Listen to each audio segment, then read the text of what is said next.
আসসালামু আলাইকুম প্রিয় দর্শক, অন্য মঞ্চ অনুষ্ঠানে আপনাদের স্বাগত জানাচ্ছি। রাষ্ট্রপতি চুপ্পুকে নিয়ে এত আলাপের কি অর্থ?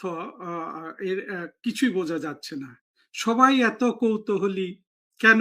বিশেষ করে আওয়ামী লীগের সমর্থকরা রাষ্ট্রপতি চুপ্পুকে নিয়ে আবার মনে করছেন যে চুপ্পু যদি থাকে তাহলে প্রধানমন্ত্রী যখন ফিরবেন এটা তাদের জন্য অনেক কাজে লাগবে। না ভাই, এটা একেবারেই একটা ইলুশন। চুপ্পু থাকবে কি থাকবে না ওই বঙ্গভবনে প্রধানমন্ত্রী শেখ হাসিনা যখন ফিরবেন তখন সেটা আসলে কিচ্ছু এসে যায় না। একটা জিনিস শুধু বুঝবেন যে প্রধানমন্ত্রী শেখ হাসিনার পক্ষে যে গণজোয়ার সৃষ্টি হবে উনি বাংলাদেশে আসলে, সেই গণজোয়ারে সবাই ভেসে যাবে। আর সেখানে একমাত্র পজিটিভ কোনো ভূমিকা রাখতে পারে তখন যদি ওয়াকার উদ্দিন তো যদি থাকে, অর্থাৎ 2024-এর জঙ্গি উত্থানে ভয়ে কিংবা নির্ভয়ে যারাই এই জঙ্গি উত্থানের সহযোগী হয়েছে, যেমন ধরুন আমরা বুঝতে পারি যে ওয়াকার কিন্তু এই জঙ্গি উত্থানের সাথে জড়িত, আর চুপ্পুকে আমরা মনে করতে পারি যে সে ভয়ে এখানে জড়িত হয়েছে।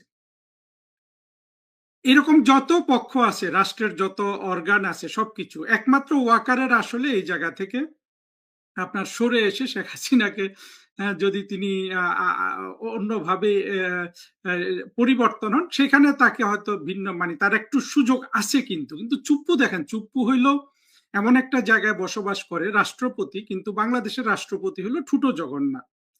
শেখ হাসিনা আসলে আমরা যেটা কল্পনা করি, যদি তার জন্য 10,000 কর্মী জীবন দিতে প্রস্তুত হয়, একজনেরও জীবন যাবে না, হয়তো 10-20 জনের জীবন যাবে। আর যদি 200 লোক মনে করে যে শেখ হাসিনা আসলে জীবন দিব, তাহলে 10,000 লোকের জীবন চলে যাবে, অনেক ধ্বংস হবে। সুতরাং স্ট্র্যাটেজিটা হলো যে কত লোক জীবন দিতে প্রস্তুত, যত বেশি লোক জীবন দিতে প্রস্তুত তত কম জীবন কিন্তু যাবে। এই হলো আপনার একটা স্ট্র্যাটেজি। এইরকম অবস্থায় শেখ হাসিনা যদি বাংলাদেশে ফেরেন, সেখানে এই সেনাবাহিনীও তার পক্ষ নিবে। আর সেই জায়গায় এই চুপ্পু কি মির্জা ফখরুল আলমগীর রাষ্ট্রপতি থাকলো কিংবা তারেক রহমান রাষ্ট্রপতি থাকলো, কিচ্ছু এসে যায় না। এটা এটা কোনো ব্যাপারই না আসলে। সুতরাং চুপ্পুকে নিয়ে এত এত বেশি আহ্লাদ হওয়ার কোনো কারণ নাই। চুপ্পু যেটা করতে পারতেন, এমনিতে তো আমরা জানি যে চুপ্পুকে যখন রাষ্ট্রপতি হিসাবে নিয়োগ করা হয়, এটা একটা অত্যন্ত অযোগ্য মানুষের একটা সর্বোচ্চ স্থানে নিয়োগ হয়েছে। এটা কিন্তু বাংলাদেশের আওয়ামী লীগের সব মানুষই এইটাই ভেবেছিল, তাই না? সেই জায়গা থেকে চুপ্পু কিন্তু ফিরে আসতে পারতো। চুপ্পু যদি এই যে 2024-এর যে জঙ্গি উত্থান হলো, সেখানে সম্পূর্ণ চাকরি বাঁচানোর জন্য যেভাবে সে স্রোতে গা ভাসিয়েছে, সেইখান থেকে সে যদি ঘুরে কিছু একটা করত, তখন কিন্তু ওই চুপ্পুকে যে সে অযোগ্য মানুষ হিসাবে নির্বাচিত হয়েছে, এগুলো এই জিনিসটা কাটিয়ে আমরা বরঞ্চ অন্য ইতিহাস লিখতাম যে না, প্রধানমন্ত্রী শেখ হাসিনার একেবারে দারুণ আবিষ্কার ছিল, ওনাকে নিয়ে সবাই এত কথা বলেছে, কিন্তু সময় মতো ঠিকই চুপ্পু কিন্তু দাঁড়িয়ে গেছে। হ্যাঁ, চুপ্পু মারা যেতে পারতো, চুপ্পুর চাকরি চলে যেতে পারতো, কিন্তু চুপ্পু কিন্তু ইতিহাস তৈরি করে ফেলতে পারতো। এবং শেখ হাসিনার এই যে নিয়োগটা এত বদনামের শিকার হলো, সেই বদনাম থেকে কিন্তু এটা সুনামে পর্যবসিত হলো।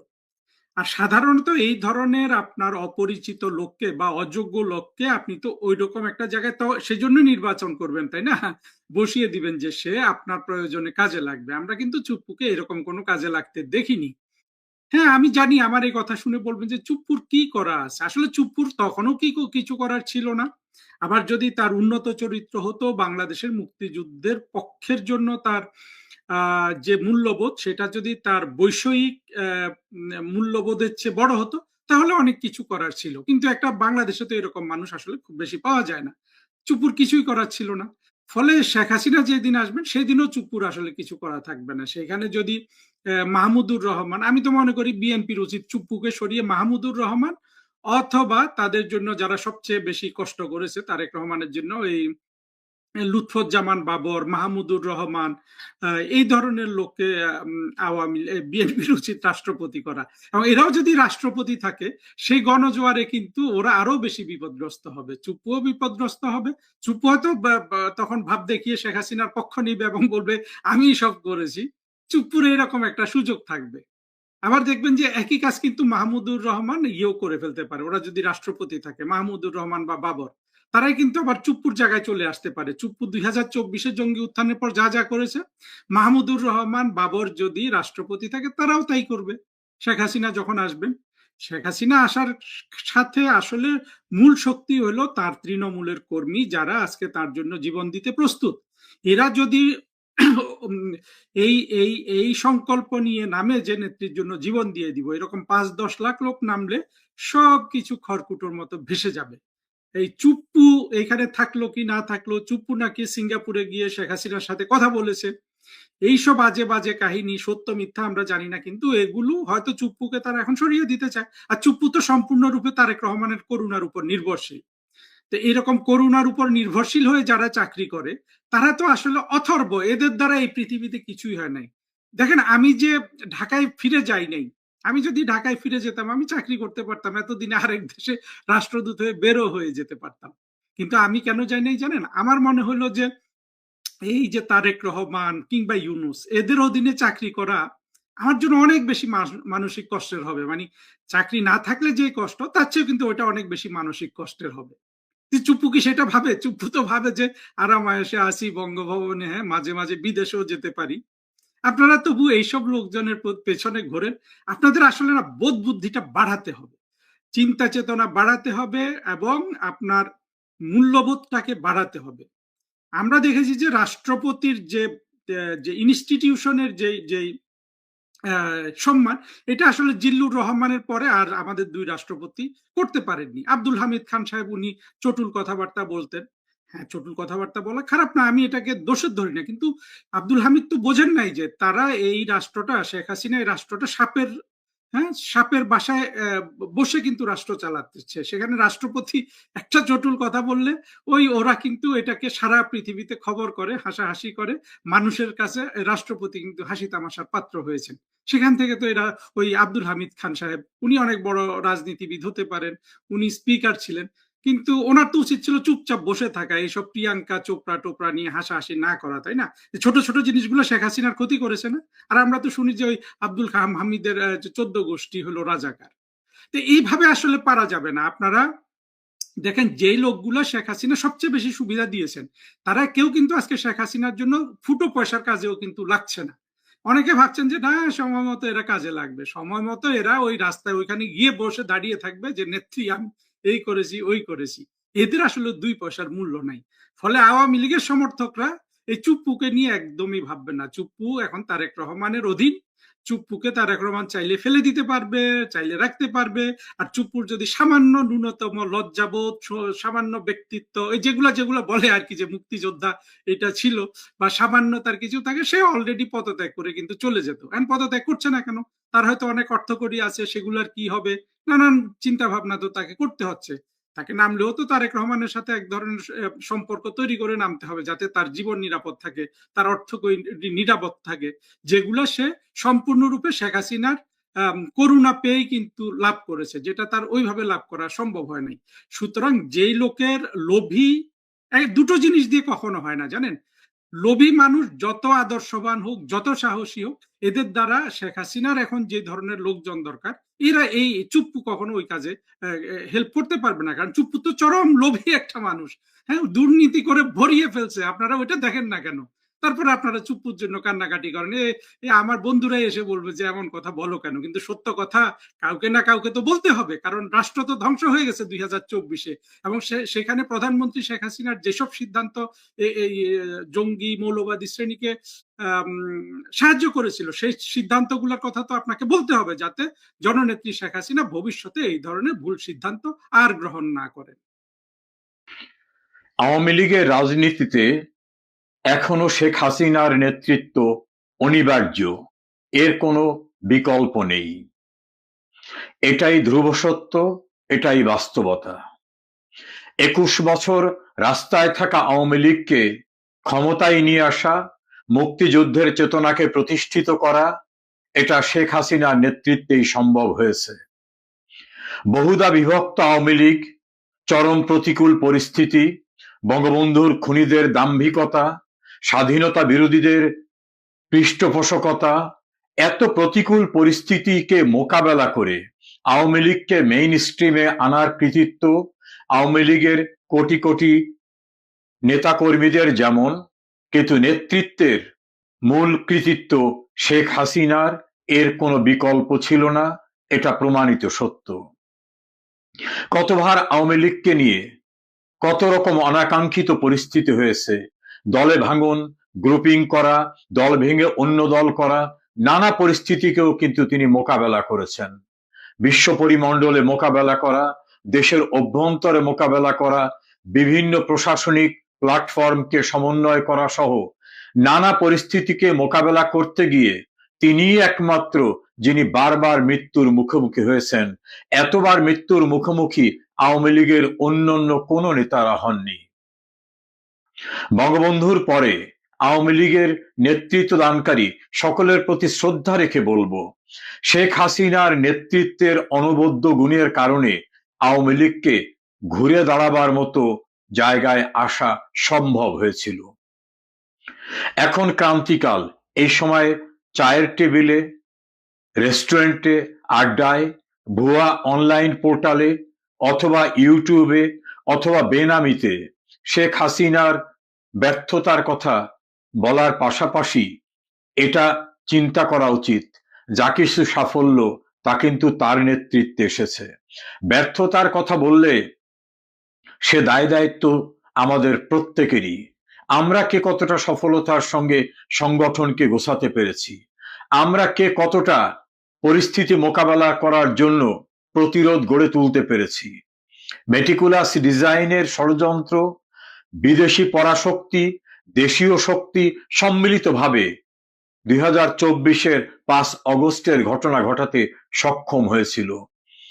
এখন ক্রান্তিকাল, এখন প্রয়োজন আমাদের অভ্যন্তরীণ ঐক্য, ঐক্যের দৃঢ়তা, এবং সেই ঐক্যের ক্ষেত্রে কোনোভাবে কোনো গ্রুপিং, একে অপরকে দোষারোপ করার সময় এখন না। আমরা যদি ঘুরে দাঁড়াতে পারি, সেই সময় যোগ্যতা, ব্যর্থতা এটা নিয়ে আলোচনা করা যাবে। টকশোতে, অনলাইনে, বেনামি বিভিন্ন অনলাইন পোর্টালে অথবা নিজে তথ্য সরবরাহ করে বিভিন্ন রকম গুজব তৈরি করার মধ্য থেকে আওয়ামী লীগকে সাহায্য করা হয় না, আওয়ামী লীগকে ক্ষতিগ্রস্ত করা হয়। যারা আওয়ামী লীগের আমরা নেতা কর্মী, শুভাকাঙ্ক্ষী, শুভানুধ্যায়ী, তাদের অবশ্যই মনে রাখা উচিত, আওয়ামী লীগ না থাকলে আমরা কেউ থাকবো না। আর এই আওয়ামী লীগকে ঘুরে দাঁড়াতে হলে শেখ হাসিনার নেতৃত্বের বিকল্প কোনো নেতৃত্ব এখনো কিন্তু নেই। শেখ হাসিনা আওয়ামী লীগের জন্য, শুধু আওয়ামী লীগের জন্য না, মুক্তিযুদ্ধের পক্ষের সকলের জন্য অনিবার্য নেতৃত্ব, তার বিকল্প এখনো কেউ নেই। সবচেয়ে বড় কথা হচ্ছে তারেক রহমানকে তো ভারত প্রথমেই আমন্ত্রণ জানিয়েছিল, কার্যত এটা প্রায় একটা দ্বিতীয় আমন্ত্রণ।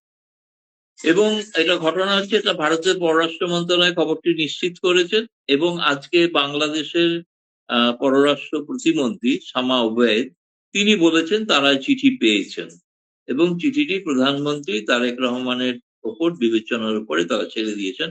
এখনো তারেক রহমান কোনো সিদ্ধান্ত নেননি তিনি আসবেন কি আসবেন না, কিন্তু আমরা আশা করছি যে তিনি আসতে পারেন। এরকম একটা বৃহৎ, এরকম একটা বহুদেশীয় সমাবেশে, যেখানে চীনের রাষ্ট্রপতি থাকবেন, রাশিয়ার রাষ্ট্রপতি থাকবেন, এবং ইরান থেকে কে আসবেন এখনো জানি না, কিন্তু ইরানের প্রতিনিধিত্ব আছে, 11টা দেশ আছে ব্রিক্স এর সদস্য। ফলে এটা খুব গুরুত্বপূর্ণ সামিট। ফলে সেই সামিটে তারেক রহমান যদি আসেন তো ভালো, তারেক রহমান না এলে আমার মনে হয় বাংলাদেশ অনেক কিছু, মানে আমি বলবো লোকসান হবে বাংলাদেশের। বাংলাদেশের এটা সুযোগ, এত ঘরের কাছে এত নেতার সঙ্গে তাদের সাক্ষাৎ করার একটা সুযোগ। ফলে খবরটি নিশ্চিত, মানে সংবাদটি নিশ্চিত, এ বিষয়ে কোনো সন্দেহ নেই। ইতিমধ্যে বাংলাদেশের দু একটি আমি দেখলাম কাগজ বা অনলাইনে এই মুহূর্তে আছে, যেমন ডেইলি সানে অনলাইনে দেখলাম যে তারা শ্যামা ওবায়েদকে উল্লেখ করে, কোট করে খবরও করে দিয়েছে অনলাইনে, আরো কেউ কেউ করছে হয়তো। আগামীকাল আরো বেশি প্রকাশিত হবে আর কি। ফলে মানে তুমি যেটা প্রশ্নটা করছো যে এই খবরের সত্যতা নিয়ে কোনো জল্পনার অবকাশ নেই। এটা ভারত সরকার একটা সুচিন্তিত সিদ্ধান্ত নিয়েছে, এই আর কি। দাদা, যদি তারেক রহমান সত্যি ব্রিক্স সম্মেলনে যোগ দেন এবং মোদির সঙ্গে যদি দ্বিপাক্ষিক বৈঠক হয়, তাহলে বাংলাদেশ ভারত সম্পর্ক, আঞ্চলিক রাজনীতি, অর্থনৈতিক সহযোগিতা কি ধরনের বাস্তব পরিবর্তন আসতে পারে বলে আপনি মনে করেন? সবগুলোতে না, যদি মনে করি মানে এখন দুই দেশের মধ্যে যখন কথা হবে, উনি চীনে গিয়েছিলেন, সেখানে এক ধরনের আলাপ আলোচনা করেছেন, ফলে ভারতে এসে যদি এবং অবশ্যই এলে দ্বিপাক্ষিক একটা, কিন্তু ঠিক যেটা আনুষ্ঠানিক দ্বিপাক্ষিক বৈঠক হয়তো নয়, এটা সম্মেলনের ফাঁকে একটা সাইড লাইন বৈঠক। ফলে সাইড লাইন বৈঠকে যখন আলোচনা হবে, যেহেতু দুই প্রধানমন্ত্রীর মধ্যে বহু বিষয়ে অনেক কিছু সমস্যা রয়েছে, দু দেশের মধ্যে ভারতেরও অনেক কিছু প্রশ্ন আছে, অনেক কিছু জিজ্ঞেস করার আছে।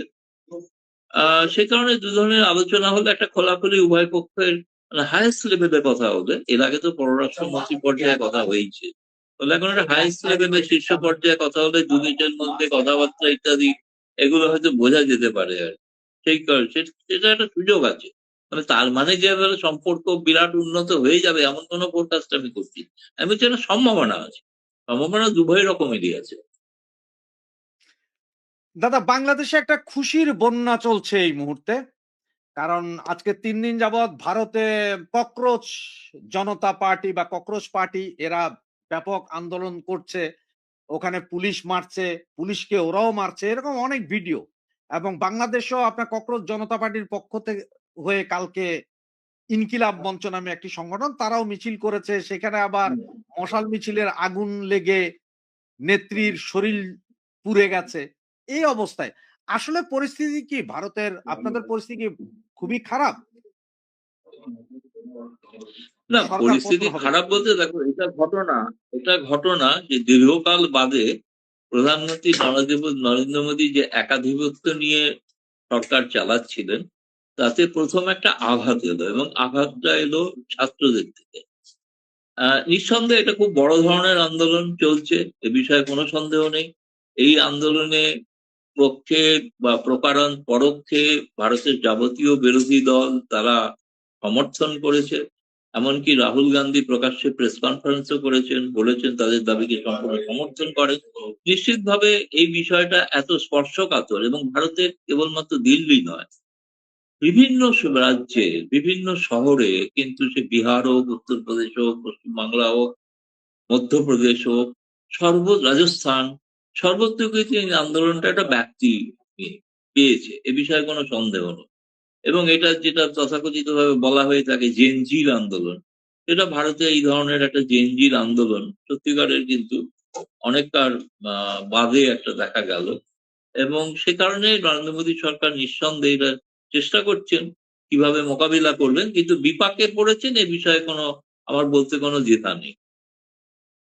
তো ধরুন, বাংলাদেশের জেনজি আন্দোলন যখন শুরু হয়েছিল, তখন আমাদের এই যে বিদেশে থাকা কিছু ইউটিউবার, প্রভাবশালী ইউটিউবার, ওদেরও বেশ কিছু ভিডিও বা আসছে যে এই আন্দোলন, এটার সাথে তারা যেমন নেপাল, বাংলাদেশ এবং ভারতেরটা মিল খুঁজে পাচ্ছে না, এবং তাদের হিসাব হচ্ছে যে ভারত এবার ভাঙবেই, এবার টুকরো হবে ভারত, নরেন্দ্র মোদী হয়তো পালিয়ে যাবে। না, আপনার কাছে প্রথম কথা যেটা বলছি, ভারতে তো প্রায় ৭৫ সাল হতে চললো গণতন্ত্রের, সুতরাং এখানে যখনই প্রত্যেক প্রধানমন্ত্রী ব্যালটের মাধ্যমে পরাস্ত হয়েছে, এখানে বাংলাদেশ, নেপাল, শ্রীলঙ্কার মতো কোনো ঘন ঘন সামরিক অভ্যুত্থান হয় না। বাংলাদেশের মতো ২৮টা প্রদেশ নিয়ে ভারতবর্ষ, বাংলাদেশের জনতা ১৭ কোটি, এখানে ১৪২ কোটি। ফলে এর সঙ্গে নেপাল, শ্রীলঙ্কা, বাংলাদেশ, তাদের সঙ্গে ভারতকে তুলনা করাটা সম্ভব না। যেটা ঘটতে পারে, এর প্রভাব জনমানসে যদি তীব্র, গভীর শিকড় প্রসিত করে, তাহলে আগামী নির্বাচনের প্রভাব দেখা যেতে পারে।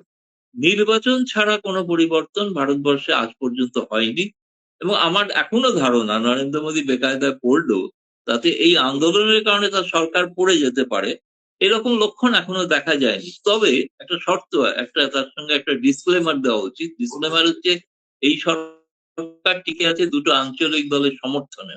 এটা একটা বিহারের সংযুক্ত জনতা দল, একটা অন্ধ্রের তেলেগু দেশম। এখন এই দুটি প্রদেশের ছাত্রদের আন্দোলনে এই রাজনৈতিক দলগুলো যদি মনে করেন যে বিজেপির সঙ্গে থাকলে তাদের জনমানুষের প্রভাব কমতে পারে, তখন তারা একটা রাজনৈতিক সিদ্ধান্ত নিতে পারে।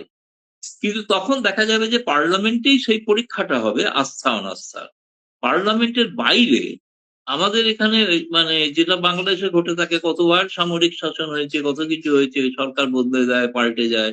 ভবিষ্যতেও আমি জানি তারেক রহমান সরকারও পাল্টে যেতে পারে। আমি ফোরকাস্ট করেছিলাম একটা জায়গায়, সবাই মনে করেছিল নিশ্চিন্ত জীবনযাপন করছেন সবাই, কিন্তু রাষ্ট্রপতি যে পদত্যাগ করতে পারেন, এমনকি সেনাপ্রধানকেও সরিয়ে দেওয়া হতে পারে। আমি 4 দিন আগে একটা ইউটিউবের লন্ডন থেকেই তোমারই সহ প্রতিবেশী কেউ আছেন একজন, তাকে আমি সেটা বলেছিলাম। তিনি তখন বিশ্বাস করছিলেন যে এটা শিরোনাম করতে পারেননি। পরে আমাকে বললেন যে আপনি প্রথম বলেছিলেন। এটা ঘটনা।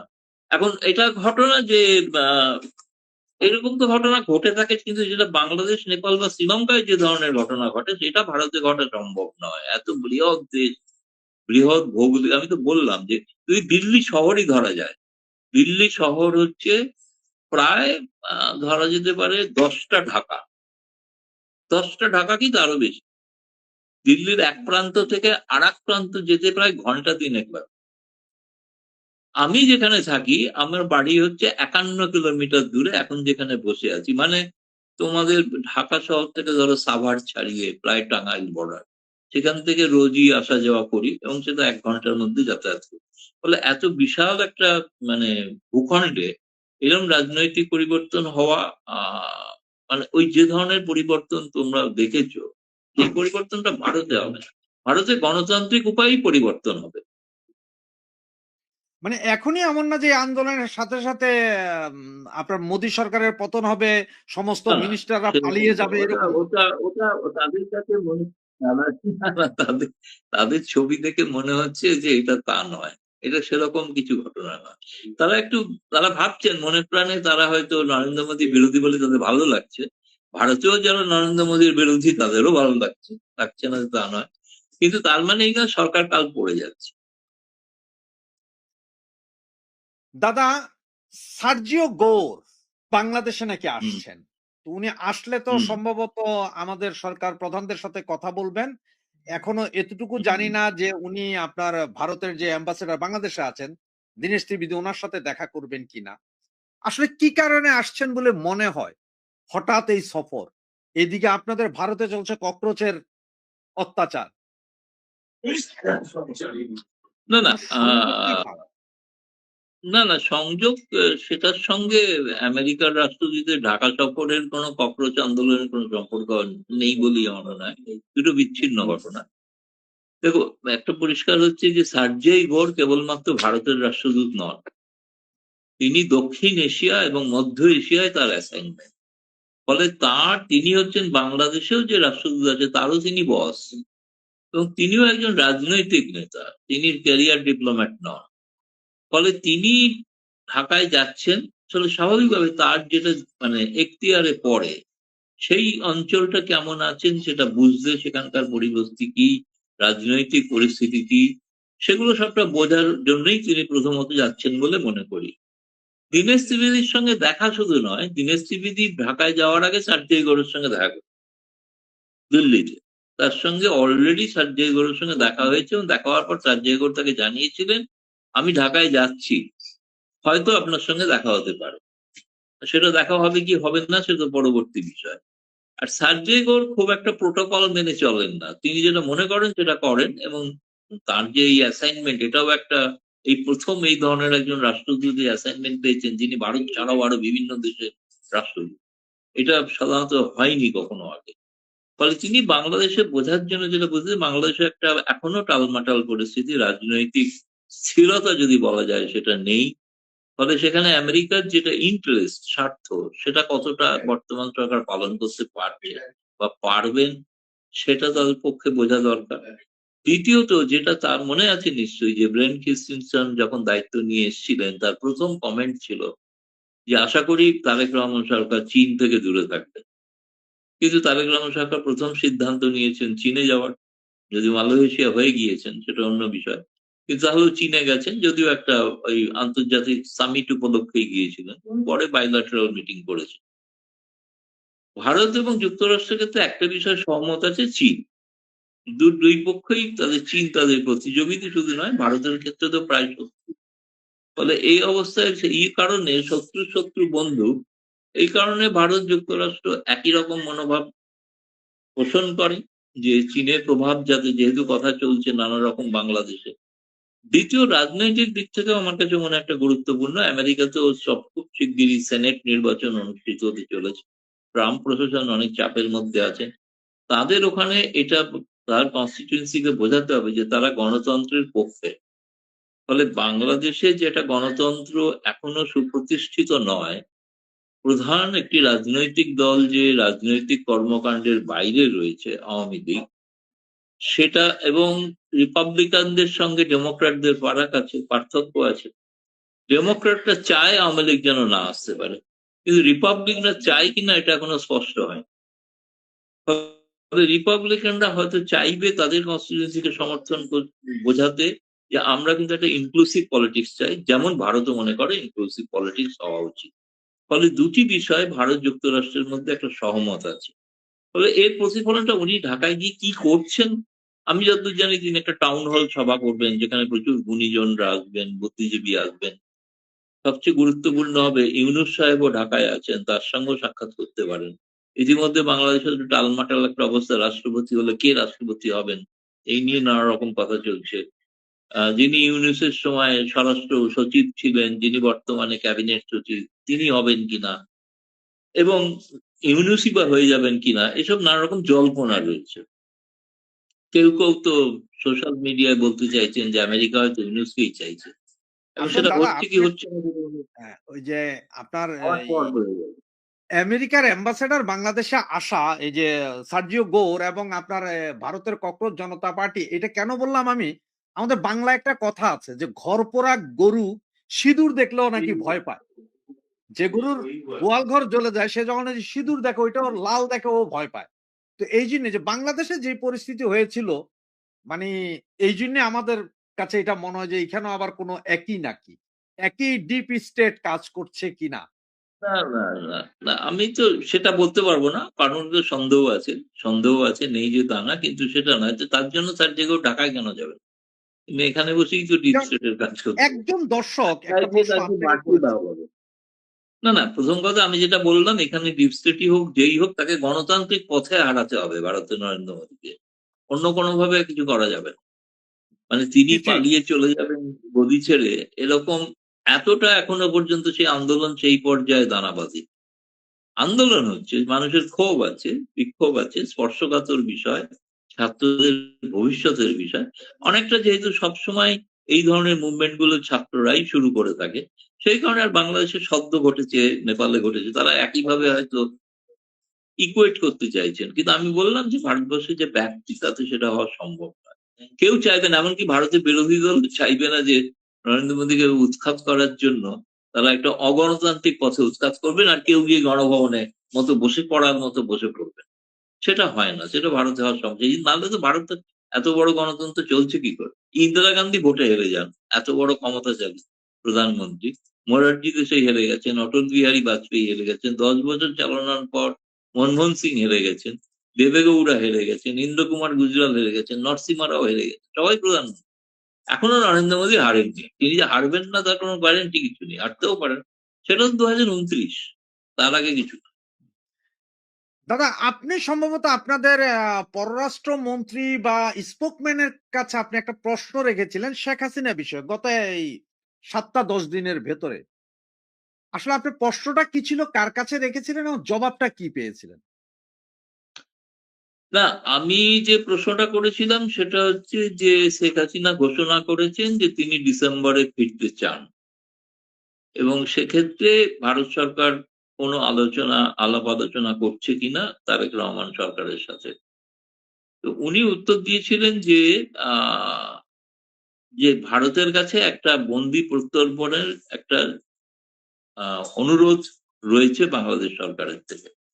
ফলে ফেরার বিষয়টা, উনি যেভাবে ফেরার কথা বলছেন, তিনি তো স্বেচ্ছায় যেতে চাইছেন, তাই না? স্বেচ্ছায় যেতে চাইছেন, চলে যান। আর ভারত সরকারের ঘোষিত নীতিও যে স্বেচ্ছায় যেতে চাইলেই যেতে পারেন, ভারত আটকাবে না।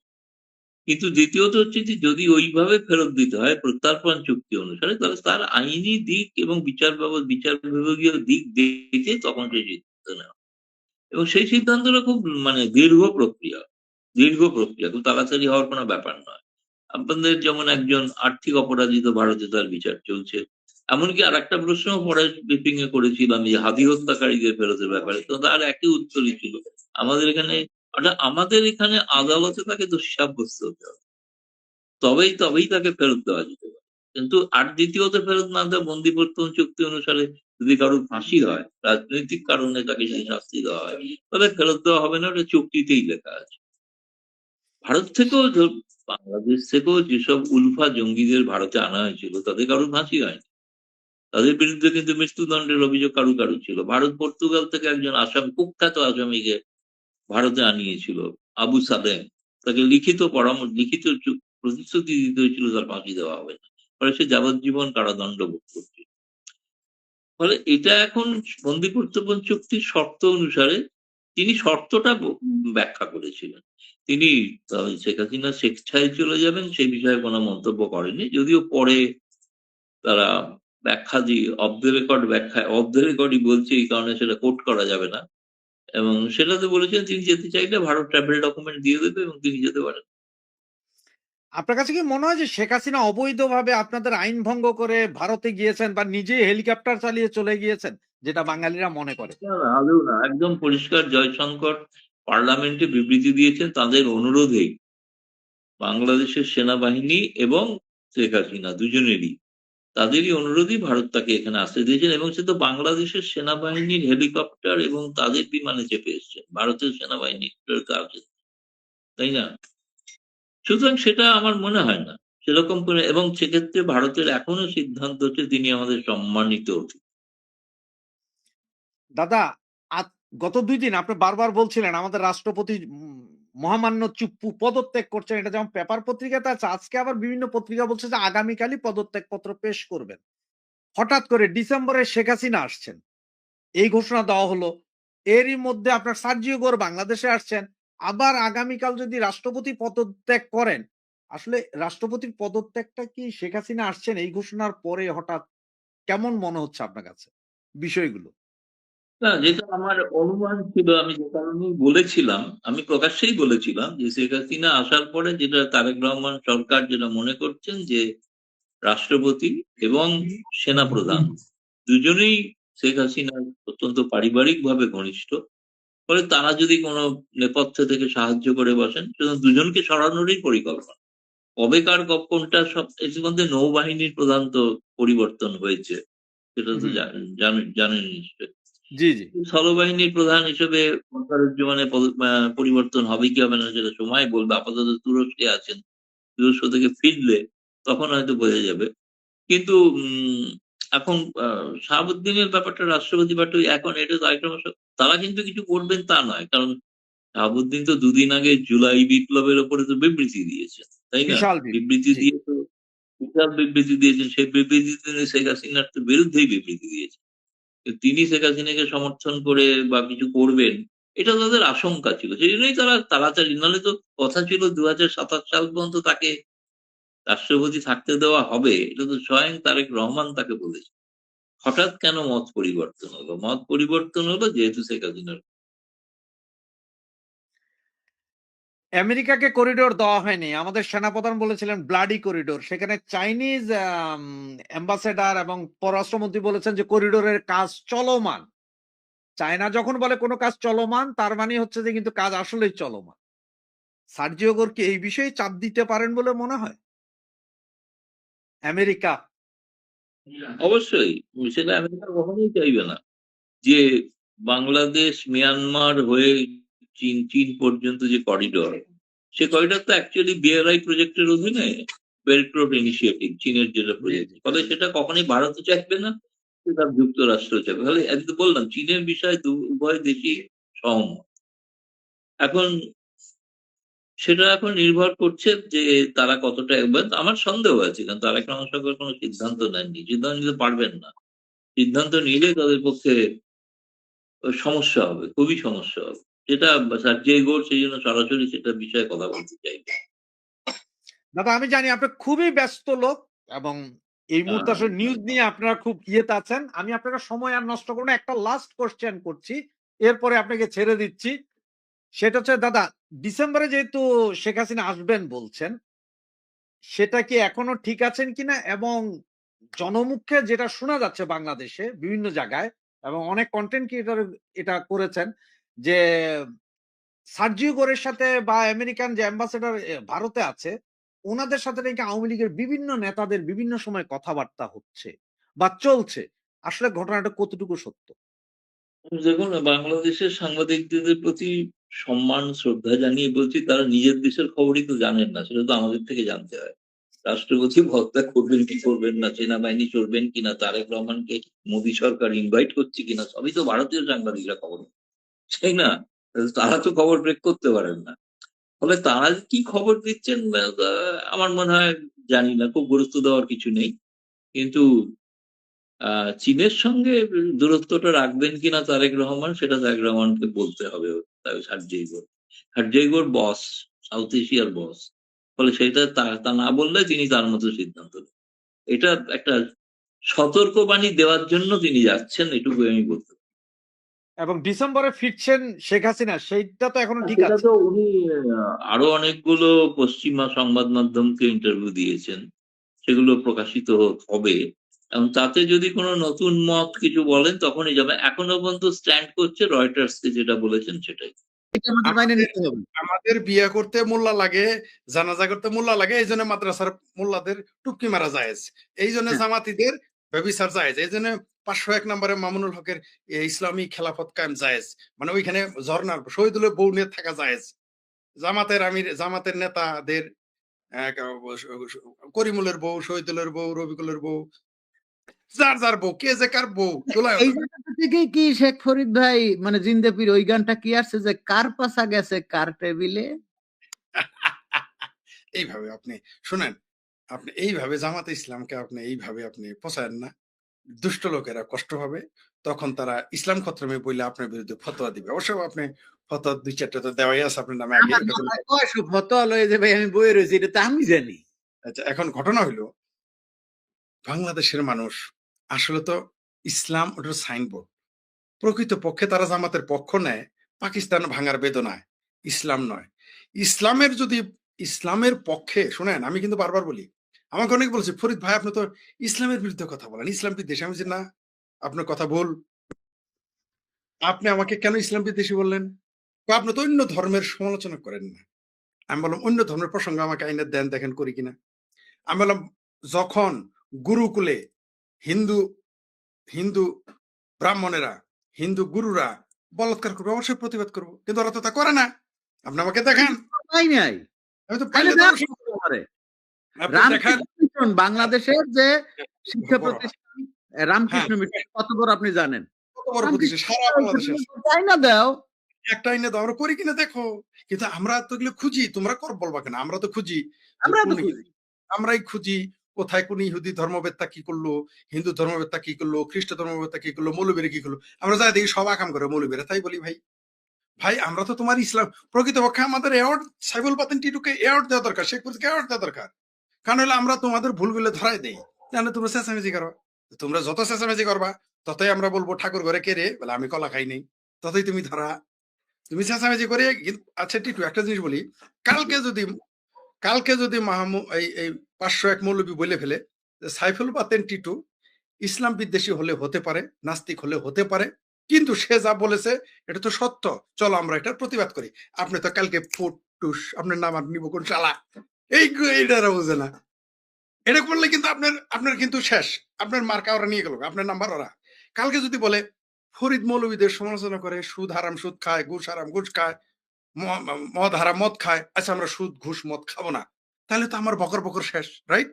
কালকে তো আমি শেষ, আমার কথা শুনবে কে? কারণ আমি যখন বলবো এই মৌলবেড়ি করছে, বলবো যে ফরিদ তুমি চুপ থাকো, আমার বাইতুল মোকাররমের মালেক সাহেব বলছে, বাইতুল মোকাররমের বর্তমান খতিব কিন্তু আব্দুল মালেক, হুম। যে আব্দুল মালেক বলছে তোমার কথা শুনবো না, আমার কিছু করার আছে? নাই, আপনারও কিছু করার নাই। কালকে না। যদি বলে জামাতার আমির যদি বলে সাইফুল বাতন টিটু শেখ ফরিদ তসলিমা নাসরিন আফসাদুর কি বলে, ওইটা আমার দেখার দরকার নেই। কিন্তু ইসলামের যারা মুসলমানরা অন্যায় করবে সেটা আমরা প্রতিবাদ করবো, তাহলে তো আমাদের কথা শেষ। এমন তো কোনো বেলি থাকবে না। পেলেই থাকবে না। কালকে যদি জামাতের আমির বলে, হেফাজতের নেতা বলে, চরমনাই পীর বলে, এই বাংলাদেশে কোনো সংখ্যালঘুকে অত্যাচার করবে না, ভারতের বিষয় ভারতের, বাংলাদেশের হিন্দুরা ভালো থাকবে, আমরা দায়িত্ব নেব, তাহলে তো তসলিমা আবার লজ্জা নিয়ে চিকরি করার দরকার নাই, মার্কেট নেই। তা করবে না, কি করবে? তসলিমা নাসরিন লজ্জা উপন্যাস লিখছে, আর লজ্জার কাম করছো কে? তাই তো লিখছে। সাইফুল বাতিন টিটো মাদ্রাসার ছাত্রদের বলৎকার করে ইসলাম খতমে। আরে ভাই, তুমি বলৎকার কইরো না, তাহলে তো ইসলাম খতমে পড়ে না। শেখ ফরিদ এইরকম ইসলামী রাজনীতিবিদদের নিয়ে সমালোচনা করে। আরে ভাই, তোমরা মিথ্যা কইরো না, তোমরা ইসলাম কায়েম করবা বলতাছো, শরিয়া আইন কায়েম করবা, ইসলাম কায়েম করবা, তুমি ভোটাভুটিতে আসো কেন? তুমি বলো আমি ভোট চাবো না, তাহলে তো আমি তোমার বিরোধিতা করতে পারবো না। যেমন আমি বামদের সমালোচনা করি, চিঙ্কু বামদের। চিঙ্কু বামরা বলুক সমাজতন্ত্র জিন্দাবাদ, সমাজতন্ত্র কায়েম করবো, খেলাফত আমরা খেলাফত কায়েম করবো, গণতন্ত্র চাই না, তাহলে তো আমি বকর বকর শেষ আমার। তা করবে না। আচ্ছা দেখেন, মজার তথ্য দেন, কইতাছে খেলাফত ভোট মারে, ভোট মার্কা, সাইকেল মার্কা, ট্রাক মার্কা ভোট মারে। আসামত কইতেছে ইসলামী আইন চাই, নীতি মার্কা। ভাই, ইসলামের সাথে ভোটের তো সম্পর্ক নাই। না। আর এই যে চক্র বকরবর্তী পশু পশু মশু আমাদের বাম বন্ধুরা, আমাদের মহান কমরেডরা, আপনি আমার কথা বাদ দিলাম, আপনি টিটুকু যেটুক বয়স থেকে রাজনীতি করেন, আপনি কয়বার বামদের মিছিলে শুনেছেন এই সমাজ ভেঙে সমাজতন্ত্র কায়েম করব, গণতন্ত্র চাই না? শুনছেন কোনোদিন আপনি? না। হ্যাঁ, শুধু কেন ভোট শুনলেন? আপনি কি ঢাকা শহরে কম ঘুরেছেন? আপনি কি না। রাজনীতি কোন সমাজতন্ত্রের মুখে শুনেছেন যে তারা না। সমাজতন্ত্র লড়াই করতেছে? আপনার ডাইনে বামে, ডাইনে বামে 80% থাকতো সমাজতান্ত্রিক নেতা, আপনার রাইট? হ্যাঁ, যখন বাংলাদেশে থাকতেন, হ্যাঁ, রাইট? হ্যাঁ, হ্যাঁ, হ্যাঁ, হ্যাঁ, কিন্তু আপনি হ্যাঁ। একজনের মুখে শুনেছেন আমরা সমাজতন্ত্র কায়েম করতে চাই? শুনেন নাই। কেন ভাই? তুমি তো তোমার দলের নাম বাংলাদেশ সমাজতান্ত্রিক দল, তোমার দলের নাম বিপ্লবী কমিউনিস্ট পার্টি, তোমার দলের নাম বাংলাদেশ কমিউনিস্ট পার্টি, তোমার দলের নাম বাম ফ্রন্ট, তোমার দলের নাম তোমার হিরো চে গুয়েভারা, অমুক তমুক ফমক মমক ইত্যাদি ইত্যাদি। ওকে, থাকতেই পারে। এক একজন এক চে গুয়েভারাকে আমিও পছন্দ করি, কোনো সন্দেহ নেই। আমি চে গুয়েভারার বই না পড়লে আমি বিপ্লবী হইতো। আজকে আমার যে এই যে অনেকেই বলে ফরিদ তো সাহস কোথা থেকে পাও? এটা সত্য যে বামপন্থীদের স্পর্শে এসে আমার বিপ্লবী চেতনাটা আরো প্রগ্রেস হয়েছে, বৃদ্ধি পেয়েছে। এতে কোনো সন্দেহ নেই, এটা আমি স্বীকার করি। কেন করবো না? যা সত্য তা তো আপনাকে স্বীকার করতে হবে। যেমন আমি বই পড়েছি, আমার আমার জীবনের অধিকাংশ সময় ব্যয় হয়েছে ইসলামী ফাউন্ডেশনের বই পড়ে। তাহলে আমি সেই ইসলামী ফাউন্ডেশনের প্রতি কৃতজ্ঞতা অর্জন করবো না? আমি করতে অবশ্যই, হবে আমার। অবশ্যই। কারণ ওইখানেই তো আমি প্রথমে বই পড়ার জজবা কই থেকে পেলাম? বই পাইলাম কই? এত টাকা দিয়ে বই কিনে কারা? ভাইরে ভাই, বইয়ের দাম কিন্তু ব্রিটিশ আমলেও যা ছিল, ভাতের চেয়ে বইয়ের দাম বেশি ছিল। হুম। পাকিস্তান আমলেও ভাতের চেয়ে বইয়ের দাম বেশি ছিল। এখনো কিন্তু বইয়ের চেয়ে ভাতের চেয়ে বইয়ের দাম বেশি। হ্যাঁ। আপনি দেখবেন বই কিন্তু অনেক টাকা দাম। ওই হুম। যতই বলেন বই কিনে কেউ দেউলিয়া হয় না। কে? যে বই চুরি করে। কিন্তু যে কিনে সে দেউলিয়া হবেই। হবেই। একটা বইয়ের দাম আমি দেখলাম ঐদিন, আমি পশ্চিমবঙ্গের একজন ভাইস চ্যান্সেলর, ঠিক আছে? বিদ্যুৎ চক্রবর্তীর একটা বই অনলাইনে কিনতে গেছি। পিডিএফ কপি কত জানেন আপনি? 12,000। 12,000 পিডিএফ কপি। আপনি কল্পনা করতে পারেন বইয়ের দাম কত? ব্রিটিশ না হাইসেন না। আচ্ছা, ব্রিটিশ আমলে একটা বইয়ের দাম হলো ৭৫ পয়সা। আপনি ব্রিটিশ আমলে ৭৫ পয়সা কি মনে করেন গো? বাপরে বাপ! আমি শেখ ফরিদ ৪ আনার বাদাম কিনে বুট কালাই কিনে পেট ভরে যাইত, খাইতে পারতাম না। তাহলে ব্রিটিশ আমলে ৭৫ পয়সার দাম কত? অনেক। তাহলে আপনার বইয়ের দাম সবসময় বেশি ছিল কিন্তু। এটা কিন্তু একটা বৈদেশিক ষড়যন্ত্র। আর এটা পৃথিবীতে অন্যান্য দেশে বইয়ের দাম কম। মানে অন্যান্য দেশের রাষ্ট্র সেখানে ভর্তুকি দেয়। তাদের প্রচুর গ্রন্থাগার আছে। মানে যেখানে বইয়ের দাম বেশি কিন্তু গ্রন্থাগার যদি বেশি থাকে, তাহলে তো বইয়ের দামের সাথে যায় আসে না আমার। যায় আসে? না, যায় আসে না। আমি না। যদি ডিস্ট্রিক্ট লেভেল আমি বিশাল গ্রন্থাগার পাই যেখানে ৫,০০০ বই আছে। আমার বইয়ের দাম বেশি হলে কি কমেন? কিন্তু আপনি দেখেন তৃতীয় বিশ্বে বইয়ের দাম বেশি। সবসময়। যাতে মানুষ বই না কিনে। এটা কিন্তু একটা পলিসি। হ্যাঁ, এটা কিন্তু একটা পলিসি। এটা কিন্তু একটা পলিসি। মানে এটা একটা কিন্তু আমরা যাতে জ্ঞান অর্জন, শুনেন একটা উদাহরণ দেই অপ্রাসঙ্গিকভাবে। শুধুমাত্র জামাতের লামপট্টা নিয়ে জনগণ তো এগুলা জনগণ জেনে ফেলেছে এখন। তবে ২০২৪ সালের ৫ই আগস্ট না আসলে জনগণ কিন্তু জানতে পারতো না যে জামাতারা কত টাটকাওলি। সবাই আগে জানতো বিএনপি লোকেরাই টাটকাওলি, আওয়ামী লীগের লোক টাটকাওলি, চেয়ারম্যান মেম্বাররাই খালি চরিত্র খারাপ। ওমা! এখন দেখি টাটকাওলিদের চরিত্র, সুবহানাল্লাহ। মানে চেয়ারম্যান মেম্বার হইলো বড় ভাই, বড় মিয়া তো বড় মিয়া, ছোট ভাই মৌলবি, সুবহানাল্লাহ। মানে হলো ২ কদম আগে। মানে মানে বাপ নাম্বারি, বেটা ১০ নাম্বারি। মানে জামাত ১০ নাম্বারি। যাই হোক, সেটা যে বলতে চাই, ইংরেজ ব্রিটিশদের যিনি যখন ইংরেজদের হাত থেকে আমেরিকা চলে যায়, আপনি কি জানেন? তাকে কিন্তু ব্রিটেনের দায়িত্ব দেওয়া হয় নাই। তাকে দায়িত্ব দেওয়া হয়েছিল ভারতবর্ষকে নিয়ে, আপনি জানেন? কারণ আচ্ছা। ওরা ফেল টু দের নিজ দেশে দায়িত্ব দেয় না। জেনারেলের নামটা ভুলে গেছি। সে জেনারেল একটা অ্যাডভাইস করেছিল ব্রিটিশ সরকারের কাছে। আপনি জানেন কেন ভারতবর্ষ, কেন আজকে ভারত আমেরিকা হয় নাই? কেন আজকে ভারত চায়নার মতো হয় নাই? কেন আজকে ভারত ইউরোপ আমেরিকার উন্নত হয় না? একটা আপনাকে এখানে বলি। দর্শক তো আমাদের কাছে আসে বিভিন্ন নতুন কিছু শোনার জন্য তথ্য দিচ্ছি আপনাকে। এটা কিন্তু আমি ব্রিটিশদের কাছ থেকে জেনেছি। ব্রিটিশ লাইব্রেরি থেকে প্রাপ্ত বই থেকে। সেখানে সে জেনারেল বলেছিল, কেন আমরা ইংরেজি পারি না? এই যে দেখেন আপনি ইংরেজি কম পড়ছেন। আপনি যদি ১২ বছরও পড়ে থাকেন, ১২ বছর ইংরেজি পড়ছেন, রাইট? হুম, হুম। সবাই আমি যদি মোটামুটি বাংলাদেশের। আমি যদি ১৬ বছর পরে পড়ালেখা শুরু মানে পড়ার বয়স ১৬ বছর। ১৬ বছর পড়ে থাকি। আমি ১৬ বছর প্রায় ১৬ বছর পড়েছি। ১৬ বছর যদি পড়ে থাকি, ১৬ বছরের মধ্যে আমার প্রত্যেকদিন ইংরেজি পড়তে হইছে। কিন্তু ইংরেজি কেন বলতে পারি না ওদের মতো? এটা মনে করেন না আপনার মেধার অভাব, আমার মেধার অভাব, বা আপনার ছেলের মেধার অভাব, বা আমার ছেলের বা আমার বাপের নো! এই কথা ভুল। আপনাকে তথ্য দেই। সেই ইংরেজ বলেছিল যে অস্ত্রের কারণে নয়, শক্তির কারণে নয়, শুধুমাত্র আমেরিকানদের ইংরেজি শেখার কারণে এই আমেরিকা হারাতে হয়েছে আমাদের। তাই ব্রিটিশদের ইংরেজি শেখানো যাবে না। কেন? আচ্ছা, মানে ভারতীয়দের ইংরেজি শেখা যাবে না, ইয়েস, শেখানো যাবে। বলছে যে ভারতীয়দের ইংরেজি শেখানো যাবে না, তাহলে কিন্তু তুমি কিন্তু থাকতে পারবা না। এবং হুম, কথাটা এইজন্য আমাদের সিলেবাসটাকে এত জটিল করেছে। আমাদের শিক্ষাবিদেরা ওইগুলো শিক্ষাবিদেরা বলে কি? মাদ্রাসা আগে হয়েছে, মাদ্রাসা দেখে অক্সফোর্ড হয়েছে, মাদ্রাসা এই আসল কথা বলবে না। আপনাকে একটা জিনিস বলি, বরং আমাদের সিলেবাস থেকে অনেকেই বলে ইংরেজি বাধ্যতামূলক করতে বলছে। বরং আমি মনে করি ইংরেজি বাদ দিয়ে দেন। বাদ দিয়ে বাংলা ভাষা, মাতৃভাষায় জ্ঞান চর্চা করেন। মাতৃভাষা ভালো করে শেখান। বাংলাদেশ আগামী ২০ বছরে কিছু না হইলেও অন্তত সিঙ্গাপুরের মতো উন্নত হবে। লিখে দিতে পারি। আর যদি ইংরেজি শিখতে হয়, তাহলে ইংরেজি পাঠদান পদ্ধতি বদলাতে হবে। হুম। পাঠদান আবার বলছি, ইংরেজি ভাষার প্রতি আমরা উর্দু শিখান, no problem, I don't mind. এই যে জামাতেরা বলতেছে না, একজন বলছে উর্দু শিখাও। আমি বলছি ইয়েস। আমারে বলছে ফরিদ সাহেব আপনি উর্দুর বিরোধিতা করেন না কেন? উর্দু শিখাইতেছে আরবি। আমি না, না, না, না। একটা ভাষা, একটা হ্যাঁ, ভাষা। ভাষা আমি তো দোয়া করি আরবি শিখুক। আরবি শিখলে আরবি সাহিত্য পড়বে। আরবি সাহিত্য পড়লেই কার কবিতা পড়বে? কার কবিতা? আরবি সাহিত্যের কবিতা পড়লে মৌলবীদের কথা আর শুনবে না। কারণ সে যখন আরবি সাহিত্য পড়বে তখন ইতিহাস পড়বে। উর্দু যখন পড়বে মৌলবীদের কথা শুনবে না। কারণ পৃথিবীতে একটা মাত্র ভাষা, মনে রাখবেন। আপনাকে বলি আমি। উর্দু হলো একমাত্র ভাষা। যেটা কিন্তু পাকিস্তান না, ভারতের। আসলে ভারতের। ভারতীয় ভাষা। মূলত সব ভাষাই ভারতীয়। হুম। এখনো যে ভাগ হয়ে গেছে ভগ্নাংশ পাকিস্তান। ওই পাকিস্তানের ভাষাও কিন্তু উর্দু না। একজনের উর্দু মাতৃভাষা না। বড়জোর ৫ থেকে ১০% মানুষের মাতৃভাষা। ২৫ কোটি পাকিস্তানিদের মধ্যে মাত্র ৫ থেকে ১০% মানুষের হচ্ছে মাতৃভাষা হচ্ছে উর্দু। ইভেন এই পারভেজ মুশারফ তার মাতৃভাষা কিন্তু পাঞ্জাবি। এই আচ্ছা, যে, যে এই যে, নওয়াজ শরীফ, শাহবাজ শরীফ প্রধানমন্ত্রী তার মাতৃভাষা পাঞ্জাবি। উর্দু আচ্ছা। না, উর্দু না, সে ঘরে কিন্তু পাঞ্জাবি বলে। ঘরে কিন্তু পাঞ্জাবি বলে। এটা কিন্তু আপনার আমরা বলি এই যে ভারতে মানে পাকিস্তানের যে সবচাইতে বড় যে অংশটি যেটি এখন আলাদা হতে যাচ্ছে, বেলুচিস্তান হ্যাঁ, তাদের ভাষাই তো উর্দু না। তাদের ভাষা তারা বলেই না। তারা বলেন। বেলুচ এই তাদের তো এখানে মাতৃভাষা। এসে বলছে একটা মানে হুম, বলতে হয় আমাদের দর্শকরাও উর্দু বোঝে বলে বলছে। ফরিদ ভাই, আমি এখন আপনার কাছে একটি প্রশ্নে যাব। হ্যাঁ,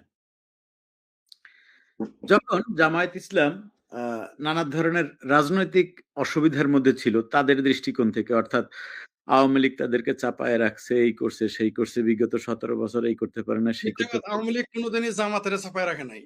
ও না। ১০-১২ টা পাঠিয়ে দিছে, আমি পয়েন্ট টু বি নোটেড। জি, আমি একটু মূল প্রশ্নটায় আসি। সেটা হচ্ছে বুঝতে পারছি। কিন্তু ভাই বলেন, হ্যাঁ।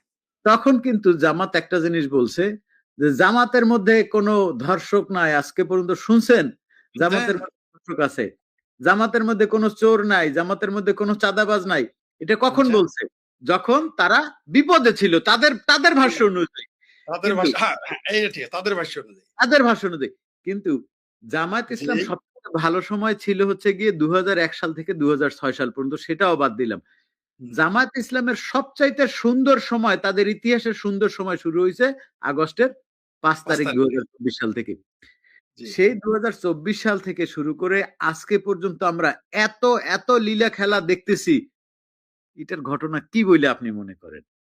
এটার ঘটনা হইলো ওই যে দারোগা সাহেবের একবার আমি বলছিলাম যে, দারোগা সাহেবের বলছিলাম যে, "আপনি ঘুষ খান কেন?" ঠিক আছে? মানে আমরা তো বয়স কম। তখন আমার কি বলছিল জানেন? তখন বলছিল ১ সেকেন্ড। আপনার একজন ঘনিষ্ঠ লোক আমাকে ফোন দিচ্ছে, তাকে মেসেজ উনি বোধহয় বুঝতে পারেন নাই। আপনার এই ঘনিষ্ঠ লোক। আচ্ছা, অসুবিধা নেই। ১ সেকেন্ড। হ্যাঁ, যেটা বলতেছিলাম, এটা আমি দারোগা, তখন তো বয়স কম। আমি এক দারোগার সাথে চলতাম। আমাদের বাসার সাথেই তো থানা, বাজারে দোকান। তো দারোগা পুলিশের সাথে যেমন আমি দেখেন রাজনীতিবিদদের সাথে কেন চলতে পারছিলাম জানেন? আমার যে এখানে ঘরটা, তার আশেপাশে তার নাকের ডগায় হলো এমপির বাসা, আওয়ামী লীগের এমপির। তার নাকে আবার আমার বাসার নাকের ডগায় বিএনপির বড়, বড় রথী মহারথীরা, সালাম তালুকদার নামের মহারথী। হুম, সালাম হুম, তালুকদার বিএনপির মহারথী, কোনো সন্দেহ নেই। হুম, হুম, সেই রথী মহারথীরা আমাদের বাসার সামনে এসে ঘরোয়া রাজনীতি, মনে আছে তো এরশাদের আমলে ঘরোয়া রাজনীতি? ঘরোয়া রাজনীতি করতো আমাদের বাসার সামনেই। ইভেন আমাদের বাসা থেকে পানি নিয়ে যাওয়া হইতো। এখন বলবেন যে তোমার বাসাতে পানি নিয়ে গেছে, এটা এত বড় কথা। তখন কিন্তু সব বাসায় টিউবওয়েল ছিল না। এটা হ্যাঁ, অনেকেই জানে না। এই হ্যাঁ, বাংলাদেশ কিন্তু এখন তো ঘরে, ঘরে বিল্ডিং, ঘরে, ঘরে মোবাইল, আইফোন। শোনার চান? ৮০ দশকেও মানুষের ঘরে, ঘরে বাথরুম ছিল না। মানুষের সত্যি। ঘরে, ঘরে টিউবওয়েল ছিল না। ১০ বাড়ি মিলে একটা টিউবওয়েল। হ্যাঁ, ১০ হ্যাঁ। বাড়ি মিলে তো একটা। আমি তো এরকম দেখছি। আপনি তো আমার থেকে দেখছি না নাকি? আমরা অভ্যস্ত তাতে। আরে ভাই আমার ঘরে কুয়া দিয়ে পানি খাইতাম, টিউবওয়েল ছিল না। পরে টিউবওয়েল করছি আমরা। মানে টিউবওয়েল ছিল তখন, টিউবওয়েল এর ব্যাপারে বাবা। খাইতাম বিশাল। কিন্তু কুয়ার পানি। কুয়ার পানি খাইলে নাকি আমার জীবনই তো গেছে কুয়ার পানি খাই। আমার তো পেট খারাপ হয় নাই। হুম, হুম, কুয়ার পানি, কুয়া। আমাদের নিজেদের উৎস কুয়া। পরে টিউবওয়েল বসানো হইলো, টিউবওয়েল আসলো। এখন এটা আমার না, সবার এই কাজ ছিল। তো ওইখানে রথী মহারথীরা মানে আসতো। তাই রাজনীতি এইজন্য বললাম যে কেন এগুলা জানি। মৌলবীরাও এরকম, পীর সাহেবেরাও আমাদের নানা বাড়ি আসতো। তাহলে সব ব্যাপারে এরকম জানতে পারতাম। কাকতালীয় ভাবে। তো যে প্রসঙ্গে বলতেছিলাম, এদের তো ওই দারোগার কেন বললাম? আমাদের বাড়ির সামনে হইলো, ঘরের সামনে হইলো লোকোশেড। স্টেশনে কিন্তু স্টাফ থাকে না। স্টাফ কিন্তু বেশিরভাগ থাকে লোকোশেডে। মানে রেল কলোনিতে। কারণ ওইখানে আমাদের বাসার সামনে রেল কলোনি। পিছনে হলো মেইন রোড, তার সামনে হলো ৩ টা মন্দির, তার পাশে হলো ২ টা মসজিদ, আর হইলো একটা থানা। একেবারে এগুলো সব আমার ওয়াকিং ডিসটেন্স। মানে ছোটবেলা মার্বেল খেলতাম। দৌড় মনে করেন যে মসজিদ থেকে মুইতে দৌড় দিতাম, আবার মুতে ধরলে থানায় গিয়ে মুততাম। আমার মনে করেন থেকে দৌড় দিয়ে মনে হয়েছে মন্দিরের আশেপাশে গিয়ে কোনায় পুকুরের কাছে মুততাম। আবার ওখান থেকে মার্বেল টার্বেল খেলে দৌড়াদৌড়ি করে এমপি সাহেবের বাসায় আসছি। ওইখানে গিয়ে দৌড় মেরে চলে যেতাম। কারণ এত সুন্দর সোফা, এটা লজ্জার কিছুই না। তখন ওই সময় সোফা কিন্তু একটা ভেক্টর। মানে হ্যাঁ, সুন্দর। তা আমাদের জন্য ছিল মানে পারমিশন লাগতো না। ছোট মানুষ প্রতিবেশী দৌড়ে যে সোফার মধ্যে একটু বসতাম। তার বাসায় একটু উন্নত মানের টয়লেট, ওইখানে একটু টয়লেট মুততাম। বুঝতে পারছেন? আর কালার টিভি তো আসেই নেই তখন। সাদা হুম, কালো টিভি সবার বাড়ি ছিল না। তার বাসায় যে টিভি দেখতাম। তার মানে বুঝতে পারছেন তো? আবার তো ছোটবেলায় সব রকম স্টাফের সাথে এক পিরিতি, রাইট? রাইট। তো ওই দারোগার সাথেও পিরিতি ছিল এরকম। মানে পিরিতি মানে সুসম্পর্ক বোঝাইছি। তা আমি বলছি, "কাকা, আপনি এত ঘুষ খান কে? পুলিশেরা তো ঘুষ খায়।" কয় তোর আমার আব্বা হইলো এই বাজারের মধ্যে আমারে কইতেছে, তোর বাপ হইলো এই বাজারের মধ্যে সবচেয়ে ভালো মানুষ। তোর বাপের দারোগা হইতে বল, তারপর দেখ ঘুষ খাই কিনা। বুঝাইতে পারছি? তো ওইটা হইলো কথা। এখন প্রাইমারি স্কুলের হেডমাস্টার তো, প্রাইমারি স্কুলের মাস্টাররা তো কেউ ঘুষ দিবে না, রাইট? ঘুষ দিবে না। রাইট। কিন্তু প্রাইমারি মাস্টার কি করে জানেন? কয় পিঠটা চুলকায় দে, পাংখা দে, হ্যাঁ। একটু বাতাস কর, শরীরটা একটু মেসেজ করে দে, মাথাটা বিলি করে দে, উকুন আইনে দে। এটা কি ঘুষ নেওয়ার জন্য? কারণ ওর তো এর চেয়ে ক্ষমতা নাই। তো সেনাবাহিনী, আপনি যখন সেনাবাহিনীতে ছিলেন, এখন যদি বলেন টিটু খুব ভালো ছেলে, ঘুষ খান। আরে ভাই সৈনিকের ঘুষ দিব কেরা? ক্যান্টনমেন্টের ভিতরে দেয়। আপনার ব্যারাকে যায় কেরা ৫০ টাকা দিবে, তো ভাই যে ৫০ টাকা নেয়। কিন্তু আপনি যখন বড় অফিসার হবেন, যখন আপনি বিডিআর এর কমান্ডার হবেন, হুম। তখন তো আপনার কাছে টাকাই টাকা, টেকাই টাকা, টাকা। বর্ডারে ট্রান্সফার হইতে বিডিআর করে ৩.৫ লাখ টাকা নিত। সে আমরা এখন যখন, আরো এখন অনেক কোটি টাকাও নেই। এখন কোটি টাকাও নেয়। শোনেন তো, যেটা বলতেছিলাম, আপনি যেটা বললেন, তখন ওরা কেন বলে নাই? কারণ ওরা ক্ষমতায় ছিল না। পূর্ণ ভোগ করতে পারে নাই। তখন ওদের পিছে আমেরিকার হাত ছিল না, তুরস্কের হাত ছিল না। তখন ওদের কাতারের হাত ছিল না, সৌদি আরবের হাত ছিল না। তারপর আরো দেশ আছে যেগুলোর নাম আমরা জানি না। কারণ পর্দার সামনে তো আর সব আসে না। রাইট? আপনার দোস্তর সবাইরে, আমার বন্ধুদের কি সবাইরে কেউ চিনে না? বা আমরা কি বলি, আমার বন্ধুকেরা বলি না ওরকম আছে। তো জামাতে তারপরে আপনার এরকম এত ডিসিএসপি তাদের ছিল না। তো এখন যখন এই সুযোগটা পেয়ে গেছে, আচ্ছা, এটাও তো ফরিদ ভাই হতে পারে যে ওই সময়ে যেটা যে সময়কার কথা আমরা বলতেছি, অর্থাৎ জামাতের যে এই স্বর্ণালী সময়ের আগে জামাত তো বিভিন্ন লোকের লুঙ্গির নিচে ছিল, বিএনপির হ্যাঁ, লুঙ্গি ছিল, হ্যাঁ, আওয়ামী হ্যাঁ। লীগের লুঙ্গির নিচে ছিল। অন্তত হইছে জামাত বিএনপির। ছাত্রলীগের লুঙ্গির নিচে ঢুকে যদি শিবিরের একটা ছেলে ধর্ষণ করে তাহলে তো দোষটাও তো পড়বে ছাত্রলীগের ছেলে। না, ঘটনা তো তাই। ছাত্র দলের নেত্রীকে যে পেটাইলো, সে তখন শিবিরের নেতা। হ্যাঁ, দোষটা কার? ছাত্রলীগের। লাভটা কার? মাইর খাইলো কারা? বিএনপি, ছাত্র দল।